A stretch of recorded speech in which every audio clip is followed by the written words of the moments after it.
Security. Hey. Hello, everyone. Hello. Hi, Bert.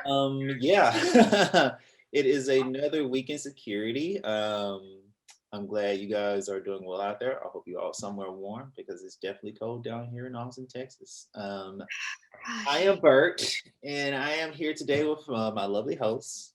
I'm Mandy. Thank you, Bert. I hope you're good. I hope everything's good over there. Things are crazy. Show everyone what you're looking at in Oh Austin, yeah, Texas. yeah. Let's take a gander, guys. Let's take a look and see how it is out here Oh in my Austin, Texas. gosh, it's nuts. Like, Look at that. That doesn't seem like much, but to Texans, that's something new. so in a weird way, in like a for the in a different term of speaking for security, more so on the safety side. Be safe out there, guys. If Yeah, you're in definitely. Texas, I hope you're doing well. Bert, I'm happy to see that you're good. Things look crazy out there. From what you said, a lot of people don't have like heating or, and because I guess they never really necessarily needed it Yeah. until now. So it just sounds crazy over there. Power. This is a good time for having, physical keys, Yeah. stuff up, go in, go out. One of those times, yeah. It's good to have physical keys as a backup. Yeah, for sure. Oh my goodness. Oh, anyways, well, this is our fourth week, and to start this week off, we're going to talk about this quite interesting article that we came across from securitymagazine.com. And the Yeah. title of that article is called Three Quarters of Security Analysts Suffer from FOMO. Oh my. Okay, FOMO. New one. And FOMI, if you don't know, is the fear of missing incidents. Now, this report from this article, a report was made from who was the report from? Let me see. Dingly dingly ding ding dong ding dong. Dingly dong dong dong dong It dong. was a Fire Eye Inc. Yeah. The report was from FireEye Inc. And so what they did, they surveyed a lot of people that were internal, 350 internal and managed security services, and SSP security analysis and managers. And from that, they pulled a lot of data in terms of like how people are experiencing, you know, the fear of missing incidents and like this constant worry, this constant worry that a lot of people are having, in this section, is it's really hindering their job performance. I don't know. It's interesting to look at this and to know that people are actually, you know, are having this problem. You know what I'm saying, Manny? Yeah. No, it is. And it just comes from all these, the fear of missing instances comes from just the fact that cybersecurity, I guess, professionals are being overwhelmed by a lot of false positives. Oh yeah. And it's a lot of it is to do with the fact that many companies are not using like automated SOCs, which is an security operations center, to kind of sift through and weed through these false positives. Because when you're so overwhelmed by all the false alarms, it's like you're going to assume, oh, that comes in, it's probably another false alarm, and but then again, like in the back of your mind, you're like, wait, was it a false alarm? But I have all these other supposed instances coming in that I need to like sift through, and they're stacking and stacking. So it's just like when companies aren't utilizing automated SOCs, utilizing stuff like artificial intelligence that can actually just kind of put things through and weed them out and sort them a little better so that all these instances can actually get to the eyes when they need to be, get to our cybersecurity officials' eyes when they need to be. It's like Craziness.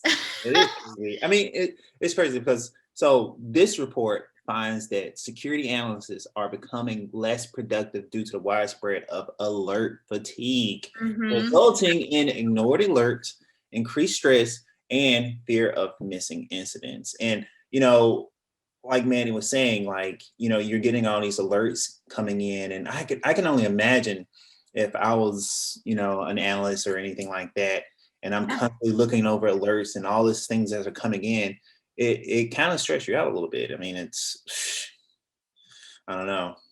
It's like what's real and what's not real. Okay, do I need to prioritize this alert or this one? It's like, and is this even going to be real? Sorry. Of Yeah. course, my dog is playing with the cat in the background. Always. She loves it. She loves to do that. They're friends. They're best of friends, I promise. Um, but yeah, no, I mean, it's a real problem, especially since I believe it was like less than half of enterprise security teams are using tools like automated security tools to actually Oh, wow. go through all of these activities. So of course, you're going to see fatigue like that, and a bunch of cybersecurity professionals experiencing FOMI. Yeah. So so the lesson of the day here is if you're not giving your team, your security team, especially your cybersecurity team, the right tools such as automated SOC solutions, you could be they could be missing really actual incidents Oh instead of just like the boy who cried wolf every 2 seconds yeah. coming Yep. in all these false alarms. So Yep. Yep. moral of Absolutely. the story. More. But then, okay, we have even bigger news now. Yep. This comes from our friends at Alcatraz. On the flip side of this, I mean, it's physical security versus cybersecurity, so it's a little different, but still, we have even more robust security solutions coming in here Yep. by Alcatraz. They just released a three-factor authentication uh, through their Rock platform, I believe it was, which Yep. is awesome. So, Bert, what'd you see about that one? So with this one, I mean, one, I'm just gonna say this: whoever designed this bad boy, The Rock, did quite a good job. It's sleek, it's clean, it's modern looking, and I don't know, it just seems simple to use. So what this is, three-factor authentication. I can never say that right.